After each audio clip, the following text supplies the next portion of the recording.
Bismillahirrahmanirrahim. Assalamualaikum warahmatullahi wabarakatuh. Yang terhormat kepada Bapak Profesor Dr. Zainuddin SAG MA dan Bapak Bibi Supriyanto MA serta teman-teman yang berbahagia. Sebelumnya, izinkan saya untuk memperkenalkan diri terlebih dahulu. Perkenalkan, nama saya Ria Andini dengan NIM 125-01032 dari kelas 2B Program Studi Pendidikan Agama Islam. Baik, pada kesempatan kali ini saya akan membahas sebuah topik teologis yang sangat krusial dalam perjalanan sejarah pemikiran Islam, yaitu Ahlu As-Sunnah Salafiyah, antara otoritas masa lalu, metode tekstual, dan doktrin teologisnya. Mendengar kata salaf atau salafiyah, apa yang pertama kali terlintas di pikiran kalian? Sebagian orang mungkin langsung mengaitkannya dengan metode berpakaian, gerakan purifikasi, atau kelompok tertentu. Namun, secara akademis dan historis, siapakah sebenarnya Ahlu As-Sunnah Salafiyah ini? Bagaimana mereka memposisikan akal di bawah wahyu? Mari kita bedah satu persatu. Secara kebahasaan, salaf berarti yang terdahulu atau masa lampau. Dalam konteks ilmu kalam, mereka adalah generasi awal Islam yang meliputi sahabat, tabi'in, dan tabi'ut tabi'in. Ciri khas utama mereka adalah memegang teguh riwayat dan menempatkan wahyu di atas akal. Secara historis, pemikiran ini tidak muncul secara instan, melainkan lewat 3 gelombang besar. Yang pertama pada abad keempat Hijriyah.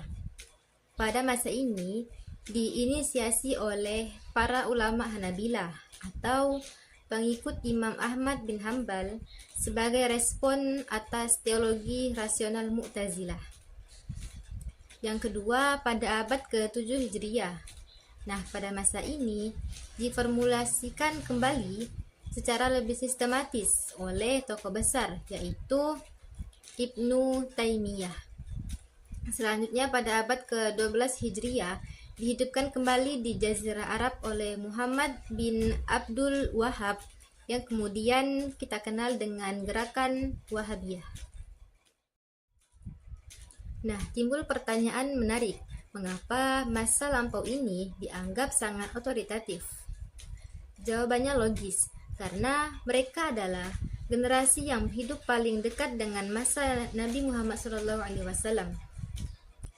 Kaum Sunni menyandarkan otoritas religius ini secara kolektif kepada 3 generasi terbaik tersebut, didasarkan pada jaminan ridho Allah dalam Al-Quran Surah At-Taubah ayat 100. Namun, sejarah tidak selalu mulus. Kita tahu ada konflik dan perang antara sesama sahabat Nabi setelah wafatnya Rasulullah. Nah, bagaimana Salafiyah memandang hal ini? Ibnu Taimiyah memberikan solusi teologis yang sangat bijak, yaitu membingkai konflik tersebut dalam konsep ijtihad.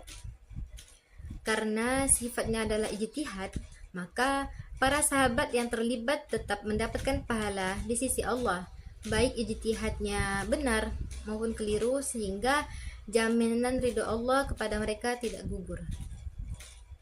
Nah, ini adalah salah satu inti dari paham kesunnian. Sekarang kita masuk ke metode berpikirnya yang disebut sebagai metode tekstual atau al-manhaj al-naqli.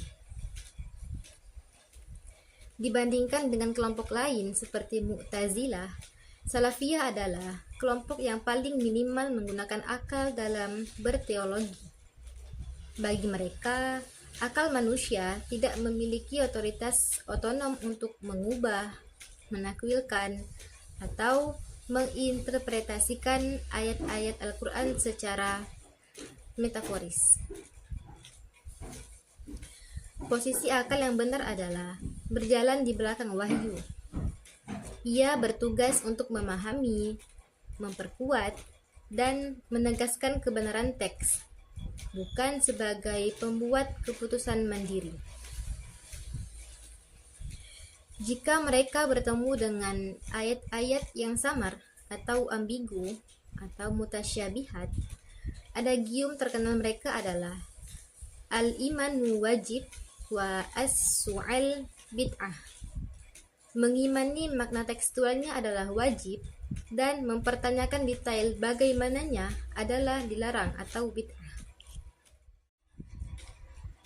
Lalu, apa saja sih doktrin teologis utama mereka? Mari kita ringkas dalam 4 poin krusial.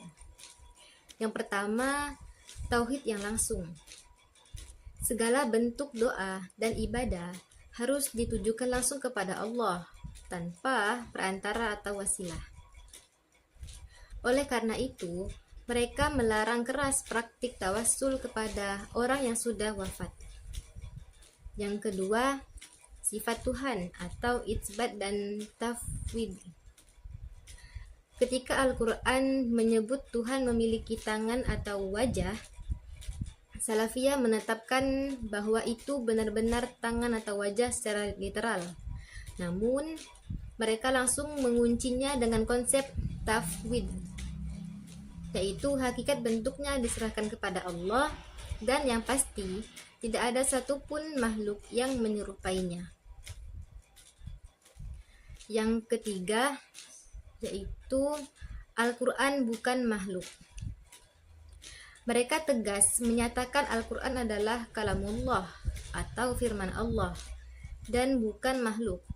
Namun, perlu diluruskan bahwa tokoh utama seperti Imam Ahmad tidak pernah secara eksplisit menyebutkan Al-Quran itu qadim tanpa permulaan, melainkan hanya menyatakan bukan makhluk. Yang keempat, perbuatan manusia atau jalan tengah. Salafiyah mengambil jalan tengah.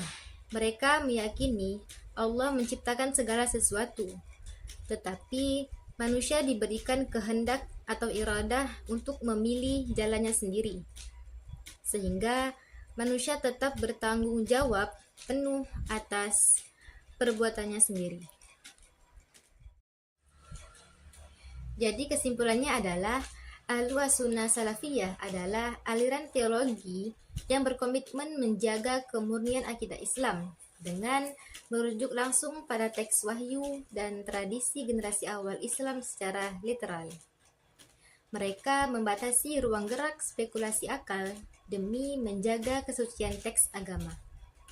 Memahami pemikiran ini membantu kita melihat betapa kayanya khazanah intelektual dalam Islam dan bagaimana setiap kelompok memiliki argumen metodologisnya masing-masing.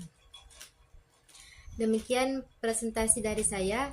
Mohon maaf atas segala kekurangan. Terima kasih atas perhatiannya. Wassalamualaikum warahmatullahi wabarakatuh.